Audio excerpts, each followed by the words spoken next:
ব্যাপারটা পুলিশে তদন্ত করছে, পুলিশ দেখছে ব্যাপারটা। ঘটনার সবাই নিন্দা করেছে এবং এই যে চোপড়ার ঘটনাটার যখন একটা তদন্ত চলছে এবং যখন একটা মামলা হয়েছে, এই ব্যাপারে আমার কিছু না বলাটাই শুনেছি। ঘটনা ঘটেছে মানে যে চোপড়া এবং কোচবিহারকে কেন্দ্র করে এখন বাইরে বসে আছে। ভাই এরকম অনেক ঘটনা ঘটছে, অনেক জায়গায় অনেক ঘটনা ঘটছে। পুলিশের কাজ পুলিশ করবে। আমরা আমাদের বিধানসভাতে যখন এই প্রসঙ্গের অবতারণা করবে তখন বিধানসভায় যাওয়া হওয়ার হবে। গোটা রাজ্য জুড়ে গণপিটুনির ঘটনা বাড়ছে, কারণ প্রশাসনের প্রতি কোথাও বিরোধীরা বলছে প্রশাসনের প্রতি মানুষের আস্থা। এই ব্যাপারে আমি কোনো মন্তব্য করবো না, আমি বলতে পারবো না কেন গণপিটুনির ঘটনা বাড়ছে, কি তার ব্যাকগ্রাউন্ড সেটা আমি বলতে পারবো।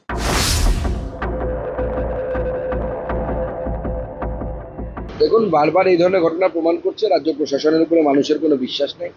মধ্যযুগীয় ব্যবস্থা এবং কালকে ওখানকার বিধায়ক যে স্টেটমেন্ট দিয়েছে, সেই স্টেটমেন্ট এই মানসিকতাকে পুষ্টি করছে যে তৃণমূল কংগ্রেসের কিছু সেকশন আছে যারা মনে করে ভারতবর্ষের মধ্যে একটা আলাদা দেশ আছে এবং সেখানে তাদের সেই নিয়ম নীতি চলবে।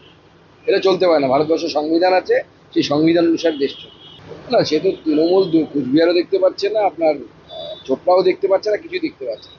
দেখতে পেলে তো ব্যবস্থা নিত। সব থেকে বড় কথা, আমরা দূরবীন দিয়ে প্রশাসন দেখতে পাচ্ছি, দূরবীন দিয়েও প্রশাসনকে দেখা যাচ্ছে। আর প্রশাসনের তো এখন একটাই কাজ, বিজেপির নেতাদের কোথায় কি কে কি করছে এবং তাকে কেস দিতে হবে। প্রশাসন যদি বিজেপির নেতাদের পেছন পেছন ঘুরে বেড়ায়, পুলিশ যদি বিজেপির নেতাদের পেছন পেছন ঘুরে বেড়ায়, আইন শৃঙ্খলা রক্ষা হবে কি হবে? হবে না। সেইটাই হচ্ছে।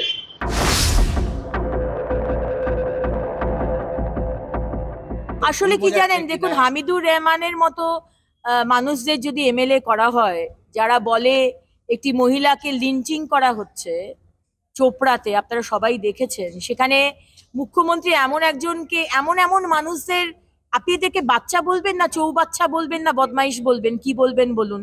যে তিনি বলছেন যে মুসলিম রাষ্ট্রে তো এরকম হয়েই থাকে, এবং এখানে একটু বেশি বাড়াবাড়ি হয়ে গেছে। তো উনি কি মনে করছেন যে পশ্চিমবঙ্গ কি মুসলিম রাষ্ট্র হয়ে গেছে? 30% ভোট ব্যাংকের জন্য, দুধেল গরুদের জন্য মুখ্যমন্ত্রী কি পশ্চিমবঙ্গকে মুসলিম রাষ্ট্র বা ইসলামিক রাষ্ট্র ঘোষণা করে দিয়েছেন? এখানে কি শরিয়ত ল শুরু হয়ে গেছে?